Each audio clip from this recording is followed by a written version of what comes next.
Hi guys, ఎలా ఉన్నారు? ఈరోజు ఈ వీడియోలో కొత్తగా పేటిఎం అకౌంట్ ఏ విధంగా క్రియేట్ చేయాలి అనే విషయాన్ని గురించి ఈ వీడియోలో మాట్లాడుకుందాం. వీడియో మొత్తం ఎండింగ్ వరకు చూడండి, ఎక్కడ స్కిప్ చేయకండి. ఫ్రెండ్స్, ఇప్పటికే చాలామందికి పేటిఎం అకౌంట్స్ అనేవి ఉంటాయి. అదేవిధంగా అవి ఎలా క్రియేట్ చేసుకోవాలో కూడా చాలామందికి తెలుసు. బట్ ఇంకా చాలామందికి పేటిఎం అకౌంట్ ఏ విధంగా క్రియేట్ చేయాలో తెలియదు అని నేను అనుకుంటున్నాను. కాబట్టి ఈ వీడియో చేస్తున్నాను. వీడియో నచ్చితే ఒక లైక్ చేయండి. ఇటువంటి లేటెస్ట్ వీడియో అప్డేట్స్ కోసం మన ఛానల్ని సబ్స్క్రైబ్ చేయండి. ఫ్రెండ్స్ చూడండి, ముందుగా మీరు మీ మొబైల్లో ప్లే స్టోర్ అప్లికేషన్ని ఓపెన్ చేసుకున్న తర్వాత పేటిఎం అని సెర్చ్ చేయండి. పేటిఎం అని సెర్చ్ చేస్తే మీకు ఒక అప్లికేషన్ అనేది మీకు డిస్ప్లే అవుతుంది. దీని మీద క్లిక్ చేస్తే ఇక్కడ పేటిఎం అప్లికేషన్ అనేది రావడం జరుగుతుంది. ఇక్కడ పేటిఎం అప్లికేషన్ని మీరు ఇన్స్టాల్ చేసుకోండి. ఒకవేళ అప్డేట్ ఏమన్నా ఉంటే అప్డేట్ చేసుకోండి. అప్డేట్ చేసుకున్న తర్వాత ఓపెన్ బటన్ మీద క్లిక్ చేయండి. క్లిక్ చేసిన తర్వాత మీకు చాలా సింపుల్గా కూల్గా ఇంటర్ఫేస్ ఈ విధంగా వస్తుంది. ఫ్రెండ్స్, పేటిఎం వాడటం ఇప్పటికీ మీరు రాకపోతే ఇప్పటికైనా సరే మీరు దీంట్లో అకౌంట్ క్రియేట్ చేసుకొని ఇంకా ముందు మన ఛానల్లో వచ్చే వీడియోస్ని ఫాలో అవ్వండి. పేటిఎం వాడటం నేర్చుకోండి.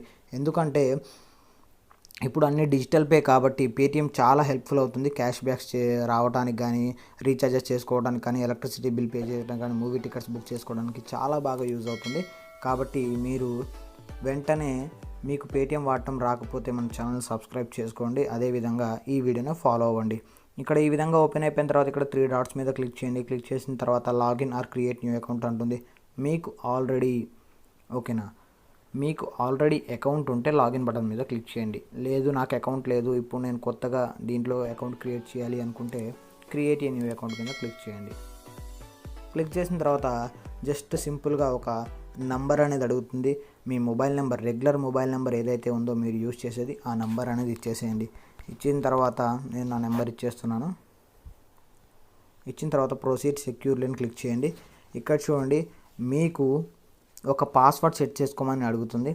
నాకు ఆల్రెడీ అకౌంట్ ఉంది కాబట్టి ఈ విధంగా చూపిస్తుంది. నాకు అకౌంట్ లేకపోతే మీరు ఒక నేము, పాస్వర్డ్ క్రియేట్ చేసుకోమని అడుగుతుంది. పాస్వర్డ్ని క్రియేట్ చేసేసేయండి. ప్రొసీడ్ మీద క్లిక్ చేయండి. క్లిక్ చేసిన తర్వాత మీకు ఈ విధంగా ఓపెన్ అవుతుంది.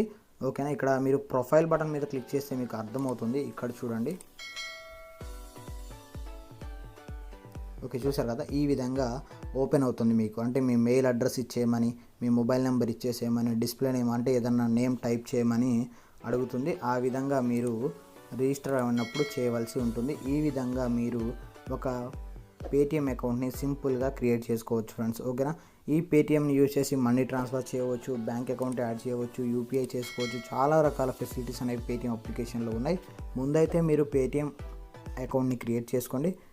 నెక్స్ట్ వీడియోస్లో మనం ఈ పేటిఎంని అసలు ఎలా వాడాలి, మనీ ట్రాన్స్ఫర్ ఎలా చేయాలి అనే విషయాన్ని మొత్తం వీడియో రూపంలో చెప్తాను. ఓకేనా ఫ్రెండ్స్, ఇది ఈ వీడియో మీ అందరికీ నచ్చుతుంది అనుకున్నాను. వీడియో నచ్చితే తప్పకుండా ఒక లైక్ చేసి వెళ్ళండి. Thank you friends. Keep smiling. Bye.